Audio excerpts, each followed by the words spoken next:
नमस्कार friends, mission एसपीसीएस में आपका स्वागत है। तो आइए आज हम देखने वाले हैं कि बीपीएससी के लिए जो है केबीसी नन्नू का बिहार स्पेशल का जो सीरीज चल रहा है उसमें आज ये सेकेंड वीडियो है और हमने जो है यहाँ तक देख लिया है था। ठीक है, आज से हम शुरू करने वाले हैं सल्तनत काल में जो है बिहार कैसा था। ठीक है, जब इससे पहले हमने पढ़ा था कि सुल्तान मोहम्मद यानी कि दरिया खान बहार खान रोहानी की मृत्यु हो गई। उसका अल्पवयस्क पुत्र जलालुद्दीन यानी कि जलाल खां जो शासक नियुक्त हुआ और उसका जो संरक्षक यानी कि बना था फरीद खां। ठीक है, फरीद खां वही था, शेर खां यानी कि शेरशाह सूरी संरक्षक नियुक्त हुआ और नुहानी सरदार द्वारा जलाल खां को लेकर पलायित हो जाने के बाद शेर खां जो है वहाँ का हजरत आला की उपाधि धारण करके अपना शासन प्रारंभ कर दिया था शेरशाह सूरी ने, और आगे चलकर जो है शेरशाह के नाम से प्रसिद्ध हुआ था। यहाँ तक हमने देख लिया था। ठीक है, आज हम देखने वाले हैं सल्तनत काल में बिहार।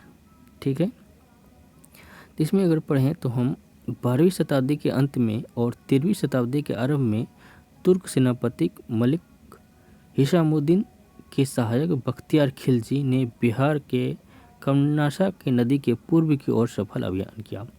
मतलब कमनासा नदी के पूर्व की ओर सफल अभियान इन्होंने किया था बख्तियार खिलजी ने। ठीक है, तो ये जो है बख्तियार खिलजी के अभियान के समय सेन वंश का शासक लक्ष्मण सेन था। मतलब बंगाल पे इसका शासन था पाल वंश का, और पाल वंश का शासक जो है प्रद्युम्न पाल था। ठीक है, सेन वंश का शासक लक्ष्मण सेन और पाल वंश का शासक जो है प्रद्युम्न पाल था। ठीक है, बिहार में तुर्क सत्ता की स्थापना का वास्तविक श्रेय जो है बख्तियार खिलजी को जाता है। ठीक है, बिहार में जो तुर्क सत्ता की स्थापना किया जाता है तो बख्तियार खिलजी के द्वारा ही तुर्क सत्ता की स्थापना की जाती है। बिहार में तुर्क की सबसे महत्वपूर्ण विजय बख्तियार खिलजी की ओदेंतपुर आधुनिक बिहार शरीफ पर विजय की थी। यह विजय उसने 1198 ईस्वी में की थी। ठीक है, आपको पता है बख्तियार खिलजी ने नालंदा विश्वविद्यालय को नष्ट किया था। आपको पता है बख्तियारपुर शहर की स्थापना की, नष्ट करके उसका नाम बख्तियारपुर शहर रखा था। बीमारी की अवस्था में बख्तियार खिलजी की एक अधिकारी अली मर्दान, ठीक है, अली मर्दान ने उसकी हत्या करके उसका शव बिहार शरीफ के इमादपुर मोहल्ला में दफना दिया गया। तो ये क्वेश्चन कई बार पूछा गया है कि ये जो है बख्तियार खिलजी का जो है कहाँ दफनाया गया था, तो बिहार शरीफ के इमादपुर मोहल्ले में उसे दफनाया गया था। तो ये आप ध्यान रखिएगा, बिहार शरीफ के इमादपुर मोहल्ला में जो है बख्तियार खिलजी को दफनाया गया था। ठीक है, अब आगे बढ़ते हैं गुलाम वंश। तो गुलाम मोहम्मद गौरी कुतुबुद्दीन ऐबक 1191 में अख्ता प्रदान की। कुतुबुद्दीन ऐबक को जो है अख्ता प्रदान करते हैं 1191 में। ठीक है, इल्तुतमिश के पुत्र नसीरुद्दीन मोहम्मद ने अवध, बिहार तथा लखनौती को एक प्रशासनिक इकाई के रूप में संगठित कर मतलब 1227 से 1229 तक इन्होंने शासन किया था। नसीरुद्दीन मोहम्मद जो कि इल्तुतमिश का पुत्र था। ठीक, आगे है बिहार को दिल्ली सल्तनत के अधीन करने वाला प्रथम सुल्तान। यहाँ पे ध्यान रखिएगा कि बिहार को दिल्ली सल्तनत के अधीन करने वाला प्रथम सुल्तान था इल्तुतमिश। ठीक है, पूछा जा सकता है कि दिल्ली सल्तनत के अंतर्गत जो है किसने बिहार को सर्वप्रथम किया था, तो ये था इल्तुतमिश। आगे है इल्तुतमिश ने बिहार में अपना प्रथम सूबेदार मलिक जानी। ठीक है, यहाँ पे नोट करिएगा कि इल्तुतमिश ने अपना सूबेदार बिहार में किसे नियुक्त किया था, जिसका नाम था मलिक जानी को। ठीक है, उसके बाद है इल्तुतमिश ने सैफुद्दीन ऐबक को बिहार का गवर्नर बनाया। ठीक है, सूबेदार बनाया था मलिक जानी को और सैफुद्दीन ऐबक को बिहार का गवर्नर नियुक्त किया तथा बाद में तुगान खां बिहार का राज्यपाल बना था। ठीक है, इसके बाद बना था सैफुद्दीन ऐबक के बाद तुगात खां।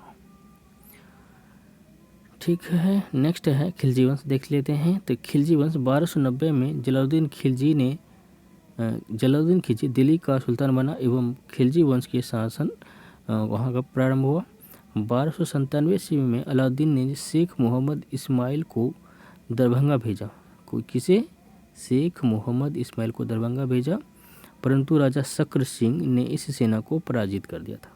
ठीक है, शेख मोहम्मद इस्माइल की सेना को शक्र सिंह ने पराजित कर दिया। खिलजी वंश के समय कुछ सिक्के शाहपुर यानी कि भोजपुर से प्राप्त हुए हैं। खिलजी वंश के सिक्के, ये भी क्वेश्चन पूछा गया है कि खिलजी वंश के सिक्के कहाँ से, भोजपुर यानी कि शाहपुर भोजपुर से प्राप्त हो चुके हैं। अब आगे देखते हैं तुगलक वंश। तुगलक काल में बिहार की राजधानी बिहार शरीफ यानी कि नालंदा थी। गयासुद्दीन तुगलक ने मिथिला के कर्नाट वंशीय शासक हरि सिंह देव को पराजित किया था। ठीक है, मिथिला के जो कर्नाट वंशीय शासक थे हरि सिंह, तो उसे पराजित किया तथा मोहम्मद तुगलक ने बिहार का विलय दिल्ली सल्तनत में कर दिया। ठीक है, आगे बढ़ते हैं। आगे हमारा है मोहम्मद बिन तुगलक ने दरभंगा का नाम बदलकर तुगलकपुर रख दिया था। सूफी संत हजरत शरीफुद्दीन याहिया मनेरी, ठीक है, यहाँ पे अंडरलाइन करिएगा। याहिया मनेरी जो है, शरीफुद्दीन याहिया मनेरी मलफूजात और मानकिबुल असफिया जैसी रचना से बिहार में तुगलक शासन के इतिहास का मतलब जाना जाता है। तो इसी की रचना से जो है पता चलता है कि बिहार में तुगलक शासन का इतिहास कैसा रहा है। शरीते फिरोजशाही में तुगलक द्वारा बिहार के प्रसिद्ध संत शेख अहमद चिरमपोश से भेंट करने की चर्चा मिलती है। किससे? शरीते फिरोजशाही से। अब देखते हैं लोधी काल में क्या था भारत की स्थिति। तो बिहार का पहला अफगान शासक पहलू लोधी था। सिकंदर लोधी के बिहार अभिलेख से ज्ञात होता है तो 1495-96 में जौनपुर के शासक हुसैन शाह सर्की को पराजित कर उसने दरिया खान नूहानी को बिहार का प्रशासक नियुक्त किया था। किसे? दरिया खान नूहानी को। ठीक है, लोधी शासक के काल में बिहार में नूहानी अफगान की स्थिति सुदृढ़ हुई। बिहार में मोहम्मद शाही नूहानी यानी कि बहार खान नूहानी ने स्वतंत्र सत्ता स्थापित की थी। ठीक है, और इसका बेटा फिर बना था। उसके बाद जो है शेरशाह सूरी अपना बन जाते हैं। नेक्स्ट है बिहार में अफगान प्रभुत्व। नूहानी सत्ता के पतन के साथ बिहार में अफगान के नए नेता के रूप में शेरशाह का उदय हुआ, जैसे कि हमने शुरुआत में बताया था। ठीक है, शेरशाह का जन्म 1472 में बेजवाड़ा होशियारपुर नामक स्थान में एक अफगानी महिला के गर्भ से हुआ था। ठीक है, अफगानी। फरीद खां उर्फ शेरशाह बिहार में सासाराम के जागीरदार हसन खां सूर का पुत्र था। सासाराम के जागीरदार थे हसन खां सूर, तो उसका पुत्र जो था, उसके पुत्र थे फरीद खां यानी कि शेर खां। ठीक है, शेरशाह कालीन युद्ध कौन कौन से युद्ध लड़ते हैं देख लेते हैं। दोहरिया का युद्ध 1532 में इन्होंने लड़ा था। सूरजगढ़ा का युद्ध लड़ा था 1534 में। चौसा का युद्ध 1539 में। कन्नौज बिलग्राम, ये 40 होगा, गलत थोड़ा सा मिसप्रिंट है। ठीक है, मालवा 42 में। रायसीना का 1543 में। मारवाड़ का 1544 में। कलिंजर सबसे लास्ट 1545 में। अब देखते हैं शेरशाह के बारे में। तो शेरशाह के बचपन का नाम फरीद खां, आप सभी को पता है। फरीद खां ने बचपन में एक शेर को एक तलवार से मार दिया था। इसी कारण उसको जो है शेर खां की उपाधि मिल चुकी थी। सुल्तान मोहम्मद खां यानी कि बहार खां लोहानी के द्वारा इसे जो उपाधि दी गई थी शेर खां की। ठीक है, 1529 में बंगाल के शासक नुसरत शाह को पराजित करने के उपरांत शेर खां ने हजरत की, ये देखिए यहाँ पे थोड़ा इम्पोर्टेंट है। बंगाल के शासक नुसरत शाह को पराजित करने के उपरांत शेर खां ने हजरत आले का उपाधि ग्रहण करते हैं बंगाल के शासक नुसरत शाह को हराने के बाद। ठीक है, 1540 में बिलग्राम या कन्नौज के युद्ध में हुमायूं को पुनः पराजित कर अपने ये जो है दिल्ली का सुल्तान घोषित करते हैं और इसी समय शेरशाह की उपाधि धारण करते हैं। ठीक है, शेरशाह ने बंगाल के सूबेदार खिज्र खां के विद्रोह को दबाया था। शेरशाह का साम्राज्य 47 प्रांतों में बटा हुआ था। ठीक है, ये क्वेश्चन पूछा गया है। 47 प्रांतों में बटा हुआ था, जो बाद में चलकर शायद 63 हो गया था। तो सो आगे देखते हैं क्या था। शेरशाह का साम्राज्य कुल जो था 47 प्रांतों में बटा था। ठीक है, अब आगे देखते हैं। तो भूमि को सही ढंग से माप कर लगान का निर्धारण करना शेरशाह का सबसे बड़ा कार्य माना जाता है। मतलब माप करके जो है लगान लगाया था सबसे पहले, और इसका सराहनीय कार्य माना जाता है इसके लिए। इसे भू राजस्व प्रणाली को जब्ती प्रणाली, ठीक है, जब्ती प्रणाली इसी ने शुरुआत किया था। ठीक है, बाद में इस प्रणाली को कुछ परिवर्तन करके अकबर द्वारा ही मतलब इसे पुनः लागू किया गया था। तो जब्ती प्रणाली की शुरुआत पूछा जाए तो आप किसे बताएंगे, तो आपका आंसर हो जाएगा शेरशाह सूरी। ठीक है, आगे है शेरशाह ने 178 ग्रेन चांदी का, रुपया नाम था, चांदी का जो सिक्का था उसे रुपया कहा जाता था, और 380 ग्रेन का तांबे का दाम चलाया था। 178 ग्रेन का चांदी का था और 380 ग्रेन का तांबा का दाम। तो शेरशाह ने आगे है, शेरशाह ने हुमायूं द्वारा निर्मित दीनपनाह को तोड़कर दिल्ली में जो पुराने किले का निर्माण करवाया था। दीनपनाह जो था उसका पुस्तकालय हुमायूं का, तो उसे तोड़कर जो है दिल्ली में पुराने किले का निर्माण करवाया।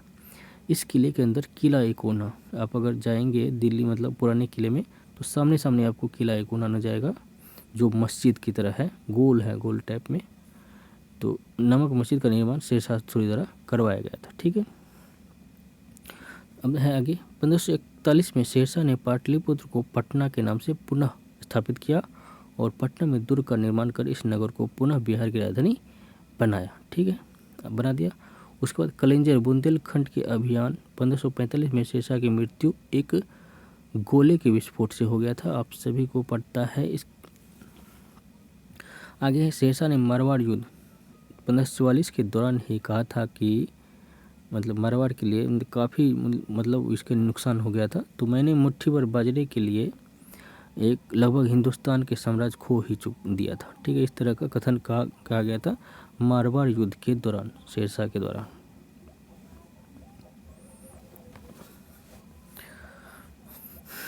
आगे है उत्तर पश्चिमी प्रांत में मुगल की सक्रियता को रोकने के उद्देश्य से शेरशाह ने सिंध में रोहतासगढ़ नामक किले का निर्माण करवाया।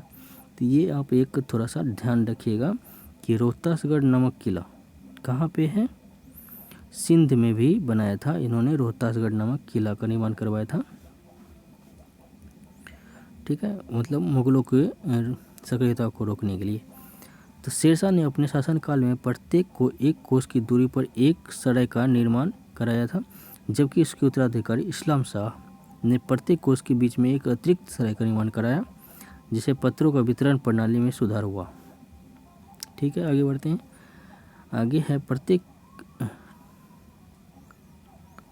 सराय में एक फारसी और एक हिंदी ज्ञाता की नियुक्ति अनुवादक के रूप में की गई, जिसे कारकून कहा गया। कारकून जो है हिंदी और फारसी का ज्ञाता था, हिंदी और फारसी। और शेरशाह के काल में इमारत पर लिखने के क्रम में फारसी एवं संस्कृत का प्रयोग किया जाता था। ठीक है, आगे है सासाराम स्थित इंडो इस्लामिक स्थापत्य कला में सुंदरतम नमूने शेरशाह का मकबरा है, जो खुद के द्वारा उन्होंने खुद बनवाया था, स्वयं बनवाया था। ठीक है, अपने जीवन काल में ही बनाया था, लेकिन इसे इस्लाम शाह द्वारा पूरा किया गया था, इसका बेटा द्वारा जो है पूरा। शुरुआत तो आप खुद नहीं करवाया था, जबकि इस्लाम शाह द्वारा इसे पूरा करवाया गया था। इस्लाम शाह दिल्ली गद्दी पर बैठा था और 1555 में इस्लाम शाह की मृत्यु के बाद अफगानों को बुरी तरह परास्त कर हुमायूं ने पुनः दिल्ली पर अधिकार करके वहाँ का शासक बन गया। तो अब हम देखते हैं मुगल काल में बिहार की स्थिति देखते हैं मुगल काल में। ठीक है, इसमें देखते हैं तो भारत में मुगल वंश का संस्थापक बाबर, आप सभी को पता है, मोहम्मद शाह के पुत्र जलाल खां को बिहार का प्रशासक नियुक्त किया। बाबर ने मोहम्मद शाह के पुत्र जलाल खां, ठीक है, यहाँ पे ध्यान रखिएगा, जलाल खां को जो है बिहार का प्रशासक नियुक्त किया था। ठीक है, और इसी का संरक्षक था शेरशाह सूरी। ठीक है,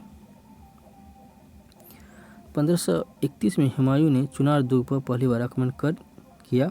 बिहार में न्यूहाने की सत्ता का अंत तब प्रारंभ हुआ।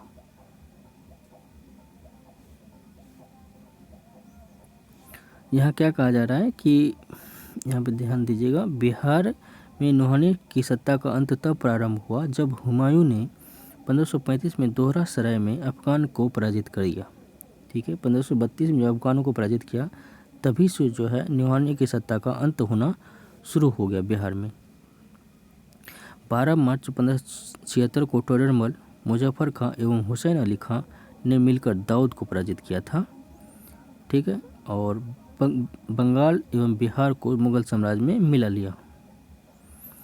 शेरशाह के पश्चात बिहार ने जिन अफगानों के नियंत्रण में रहा, क्या बोला जा रहा है यहाँ पे, शेरशाह के पश्चात बिहार ने जिन अफगानों के नियंत्रण में रहा उसमें ताज खां करारानी, सुलेमान खां, दाऊद खां करारानी का नाम शामिल है। यह क्या बोला जा रहा है यहाँ पे कि शेरशाह के पश्चात बिहार में किसका नियंत्रण बिहार में रहा है, तो ताज खां करारानी, सुलेमान खां और दाऊद खां करारानी का नाम शामिल है।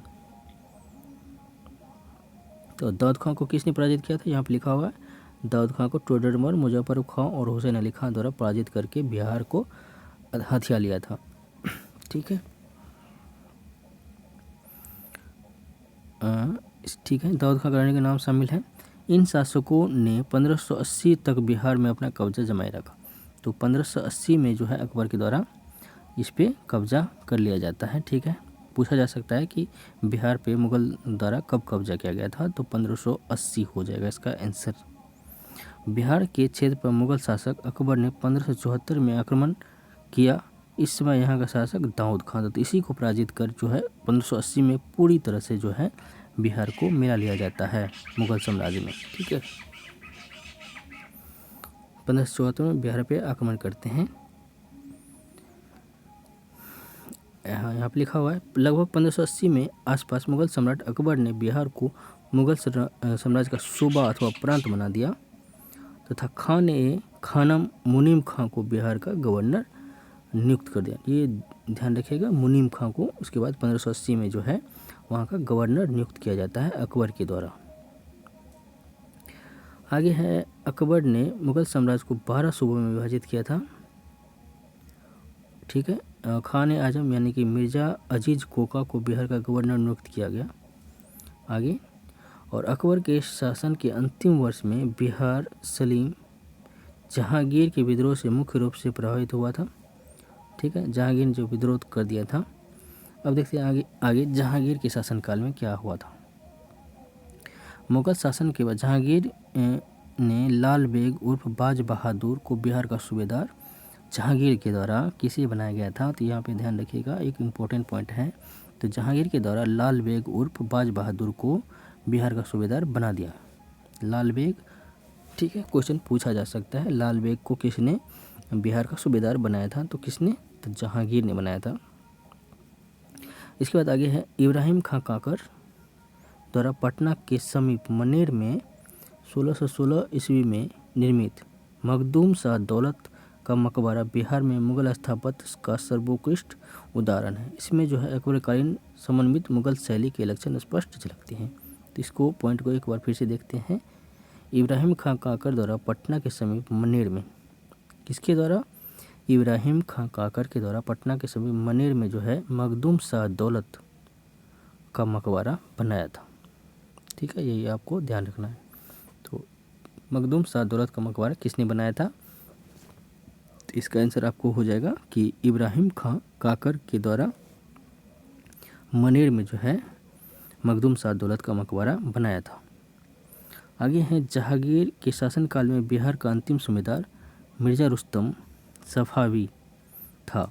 इसके पश्चात क्रमशः खान आलम और मिर्ज़ा सफ़ी सैफ खान बिहार का सूबेदार नियुक्त हुआ, जो इम्पोर्टेंट नहीं है। आगे है, सैफ खान ने 1628-29 में पटना में एक मदरसे का निर्माण कराया, जिसे वर्तमान में सैफ खान का मदरसा कहा जाता है। अभी भी है शायद। सैफ खान का मकबरा सैफ खान ने ही बनाया था। अब आगे देखते हैं, शाहजहाँ के काल में बिहार। तो मुगल शासक शाहजहाँ ने अपने शासनकाल में अब्दुल्ला खां बहादुर फिरोज जंग, ठीक है, बहुत बड़ा नाम है, अब्दुल्ला खां बहादुर फिरोज जंग को 1632 में बिहार का सूबेदार नियुक्त किया। अब आगे देखते हैं औरंगजेब के काल में। तो मुग़ल बादशाह औरंगजेब ने दाऊद खां कुरैशी, ठीक है, ध्यान रखिएगा, दाऊद खां कुरैशी को जो है बिहार का सूबेदार नियुक्त किया। औरंगजेब के समय गया जिले में, यहाँ पे देखिए गया जिले में जो है दाऊद नगर, वर्तमान में औरंगाबाद जिला नामक शहर बसाया था। उसी के नाम से था, दाऊद कुरैशी के नाम से बसाया गया था। पटना में Darul Uloom court of justice का निर्माण हुआ, ठीक है, औरंगजेब के काल में हुआ है। औरंगजेब के समय बिहार में ब्रिटिश यात्री वर्नियर आया था। बिहार, ये भी क्वेश्चन कई बार आ चुका है कि औरंगजेब के शासनकाल में बिहार कौन ब्रिटिश यात्री आया था, तो वर्नियर जो है आया था, जिसने पटना को भारत के सबसे बड़े शहर में से एक माना था। भारत के एक सबसे बड़े शहर में से पटना को माना था। आगे है, औरंगजेब ने 1702 ईस्वी में अपने प्रिय पौत्र शाहजादा अजीम को बिहार का सूबेदार नियुक्त किया था। अपने पौत्र को, मतलब अकबर ने अपने पौत्र को नियुक्त किया था, और इसने अपने नाम से अजीमाबाद पटना का नाम रख दिया था, ठीक है। आगे है, फारुखसियर पहला मुग़ल बादशाह था जिसका बिहार पटना में इसका राज्याभिषेक हुआ था। फारुखसियर का जो है राज्याभिषेक पटना में हुआ था।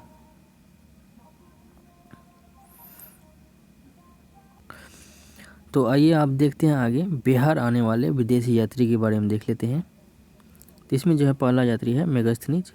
तो यह बिहार आने वाला सबसे पहला और प्रसिद्ध विदेशी यात्री था जो सेल्यूकस के दूत के रूप में मौर्य सम्राट चंद्रगुप्त मौर्य के दरबार में आया था, और इसका पुस्तक जो है रेफरेंस के रूप में इंडिया के इतिहास के रूप में एक शामिल किया जाता है। उसके मतलब स्टडी करने के लिए बहुत बड़ा स्रोत माना जाता है।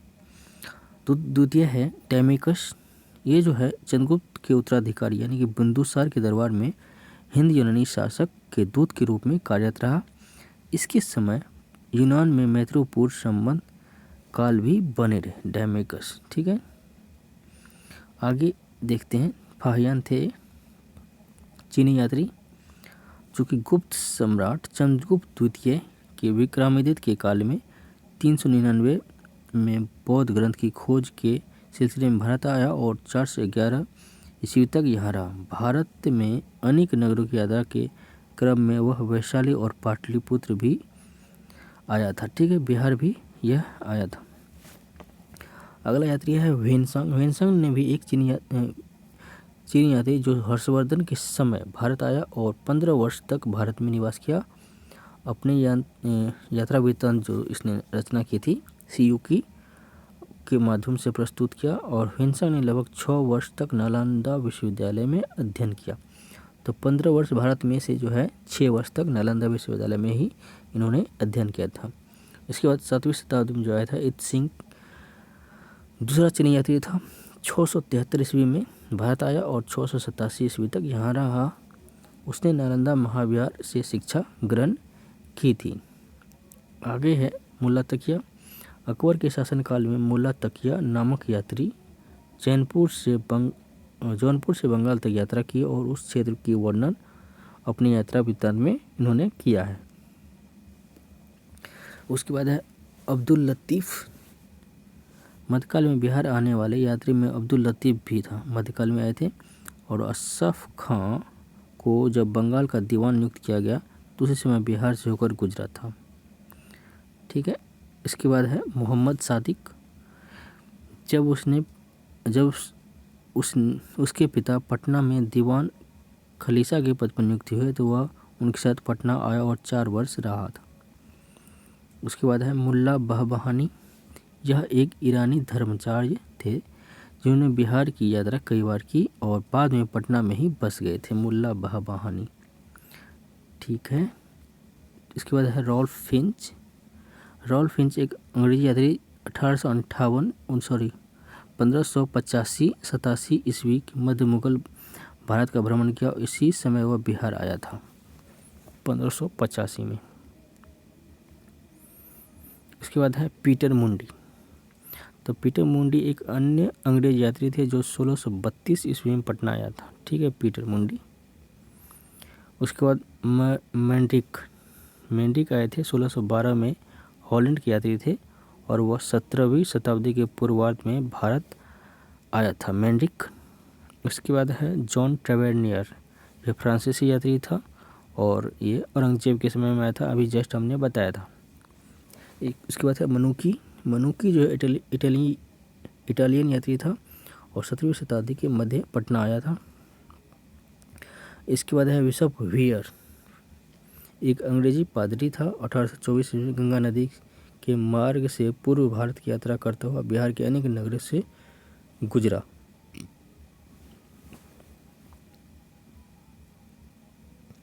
अब हम देखने वाले हैं बिहार में यूरोपीय व्यापारी का आगमन किस तरह से होता है और किस तरह से लड़ाई होता है। तो इसमें अगर देखें तो सर्वप्रथम 17वीं शताब्दी में बिहार में यूरोपीय व्यापारी का आगमन प्रारंभ हुआ। 17वीं शताब्दी में बिहार में होता है। बिहार में सोरा का व्यापार के लिए मुख्यतः जो है बिहार सोरा के व्यापार के लिए उत्तरी बिहार जाना जाता था, तो उसके लिए डच व्यापारी द्वारा प्रभुत्व था और सबसे पहले पुर्तगाली आए थे बिहार में और पुर्तगाली हुगली के जलमार्ग से पटना आए। पुर्तगाली ने अपने साथ मसाला, चीनी मिट्टी के बर्तन इत्यादि लेकर आते थे और पटना से सूती वस्त्र ले जाते थे। मतलब यहाँ पे ध्यान रखिएगा कि पुर्तगाली जो आते थे मसाला, चीनी मिट्टी यहाँ पे मतलब वहाँ से लेके आते थे और पटना से सूती वस्त्र ले जाते थे यहाँ से। डच कंपनी की स्थापना 1632 ईस्वी में हुई थी। डच फैक्ट्री इस समय पटना कॉलेज के उत्तरी हिस्से की इमारत है। ठीक है, सबसे पहले जो कंपनी की स्थापना करते हैं डचों के द्वारा किया जाता है। आगे देखते हैं जॉब चार्नोक, जो कलकत्ता के संस्थापक के नाम से जाने जाते हैं। 1664 ईस्वी में पटना का फैक्ट्री का प्रधान इन्हें जॉब चार्नोक को बनाया गया 1664 में, तथा वह इस पद पर 1680 तक रहा। सर जॉन मार्शल ने इस दौरान जॉब चार्नोक के अधीन कार्य किया था। जॉन मार्शल जॉब चार्नोक के अधीन कार्य किया था। बिहार के सूबेदार शाइस्ता खां, ठीक है, द्वारा 1680 में अंग्रेजी कंपनी पर व्यापार पर 3% कर लगाने के क्षुब्ध होकर जॉब चार्नोक ने हुगली शहर को इतना में लूट लिया था। ठीक है, नेक्स्ट है फारुखसियक ने अंग्रेज को बिहार एवं बंगाल में व्यापार करने के लिए 1717 में पुनः स्वतंत्रता प्रदान की थी। ठीक है, फारुखसियक द्वारा स्वतंत्रता दे दिया था, मतलब अंग्रेज को व्यापार के लिए। पटना फैक्ट्री को अंग्रेज ने 1718 में पुनः खोल दिया और इस दौरान कंपनी व्यापार में घूसखोरी की प्रथा को आरंभ किया। ठीक है, नवाब अलीवर्दी खां के दबाव के कारण पटना फैक्ट्री 1750 में पुनः बंद कर दी गई, लेकिन हॉलवेल ने प्रयास से 1755 में फैक्ट्री को पुनः शुरू करा दिया था।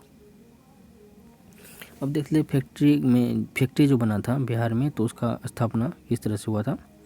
तो पुर्तगाली फैक्ट्री 17वीं शताब्दी पूर्वार्ध सूती वस्त्र, ठीक है। उसके बाद डच जो है 1632 में अनाज, सूर्य और सूती वस्त्र का व्यापार करते थे। ब्रिटिश फैक्ट्री जो है 1651 में यहाँ बनता है। नील और सूती वस्त्र का व्यापार इन्होंने किया। और डेन फैक्ट्री 1774 में सूती वस्त्र का व्यापार यहाँ से करते थे। अब आगे देखते हैं हम आधुनिक काल में बिहार। ये थोड़ा सा कटा हुआ है, थोड़ा सा मैनेज कर लीजिएगा। तो इसमें जो है अगर देखें हम 1713 में फारुखसियक का राज्याभिषेक पटना में हुआ था, हमने भी बताया। उसके बाद उसने आगरा में जहादर शाह को पराजित कर मुगल सिंहासन पर बैठा। ठीक है, जहादर शाह को पराजित कर मुगल सिंहासन पर बैठा था। बिहार के सूबेदार सैयद हुसैन अली खां, उसका भाई अब्दुल्ला खां सैयद बंधु के नाम से जाना जाता है, जो शासक निर्माता के रूप में प्रसिद्ध थे। तो बिहार के सूबेदार थे वो। ठीक है, 1761 में बंगाल के नवाब मीर कासिम ने अपनी राजधानी मुर्शिदाबाद से मुंगेर स्थानांतरित की थी। आपको पता है कि मीर कासिम ने। और 1763 में मीर कासिम ने पटना में गिरफ्तार 148 कैदी, जिस पर पटना के अंग्रेज एजेंट एलिस भी था, की हत्या करवा दी और यह घटना पटना हत्याकांड से नाम से विख्यात है। मीर कासिम ने करवाया था। आगे है 23 अक्टूबर 1764 को जो युद्ध हुआ था, ठीक है, बक्सर का युद्ध, ये 23 अक्टूबर 1764 को हुआ था, ठीक है। क्लाइव ने 12 अगस्त यहाँ जो संधि किया था मुगल सम्राट शाह आलम द्वितीय के साथ बक्सर के युद्ध के बाद इलाहाबाद की संधि में, जिसकी शर्त के अनुसार कंपनी को बंगाल, बिहार तथा उड़ीसा की दीवानी प्राप्त हो गई थी, ठीक है।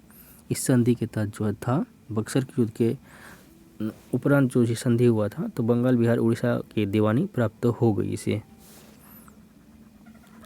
अगला है जेम्स अलेक्जेंडर की अध्यक्षता में 1770 ईस्वी में रेवेन्यू काउंसिल ऑफ पटना के नाम से एक लगान परिषद का गठन किया गया, जेम्स अलेक्जेंडर की अध्यक्षता में।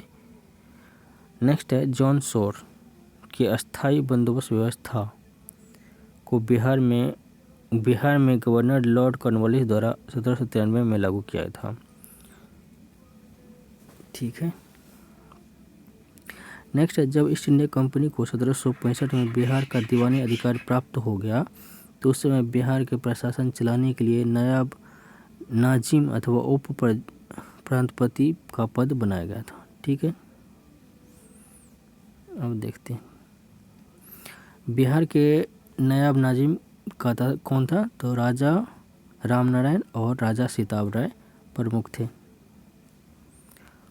1766 में पटना स्थित अंग्रेज कंपनी के मुख्य अधिकारी मिडलटन को राजा धीरज नारायण और सीताब राय के प्रशासन मंडली का सदस्य नियुक्त किया गया था। इसे मिडलटन को राजा धीरज नारायण और सीताब राय के प्रशासन मंडली का सदस्य नियुक्त किया गया।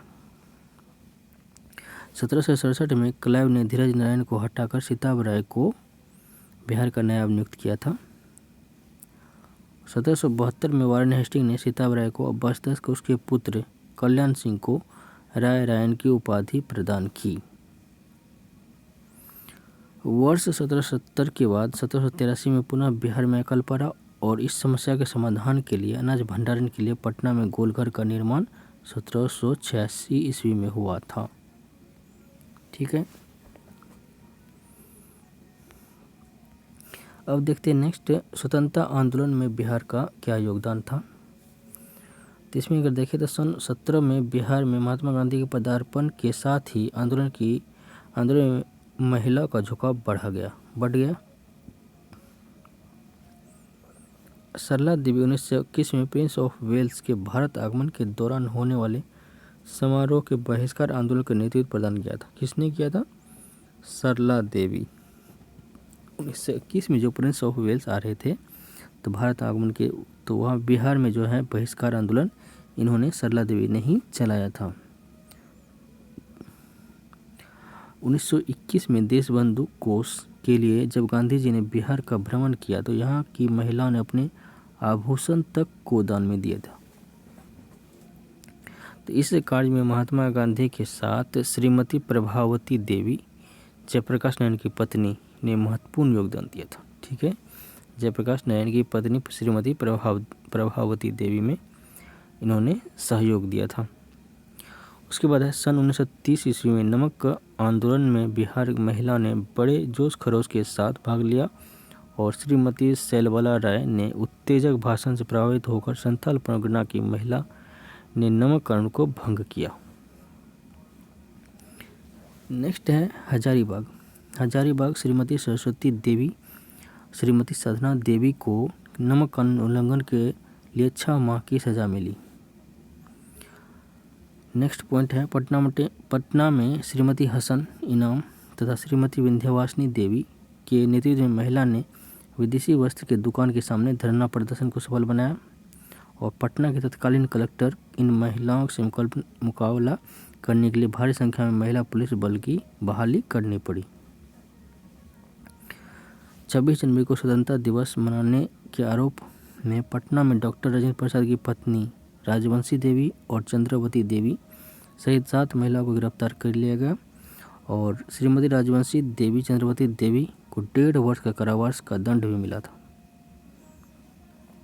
आगे है 9 अगस्त 1942 को पटना में डॉक्टर राजेंद्र प्रसाद की बहन श्रीमती भगवती देवी के नेतृत्व में महिलाओं की एक विशाल जुलूस निकाला, ठीक है।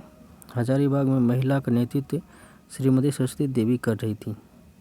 इन्हें गिरफ्तार भी कर लिया गया, लेकिन जब श्रीमती सरस्वती देवी हजारीबाग से भागलपुर जेल ले जाया जा रहा था तो विद्यार्थी के एक जत्था धावा बोलकर उन्हें छुड़ा लिया और कुछ दिनों बाद उन्हें फिर से गिरफ्तार कर लिया गया।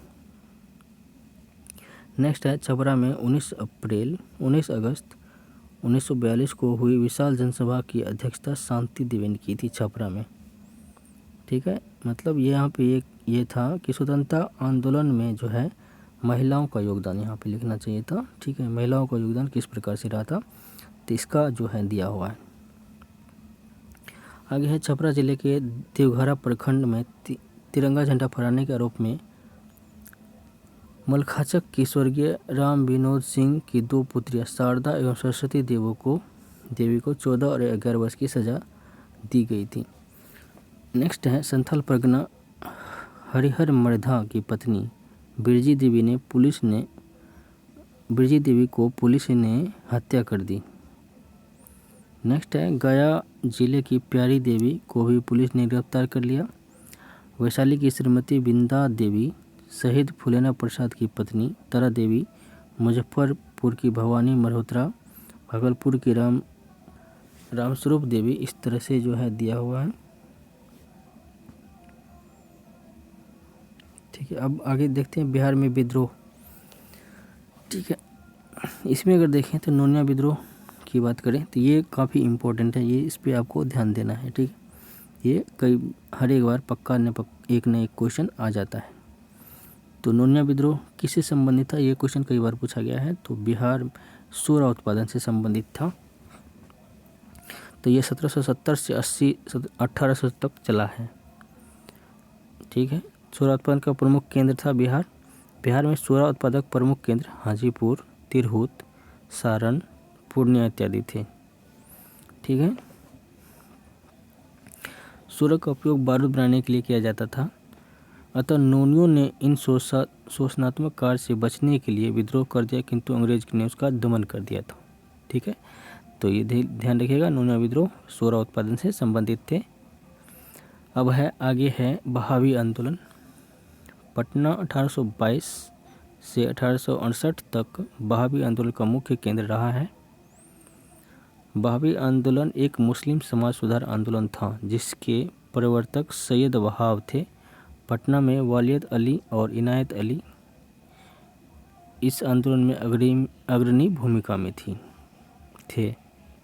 ठीक है, वालियत अली और इनायत अली बहावी आंदोलन के लिए।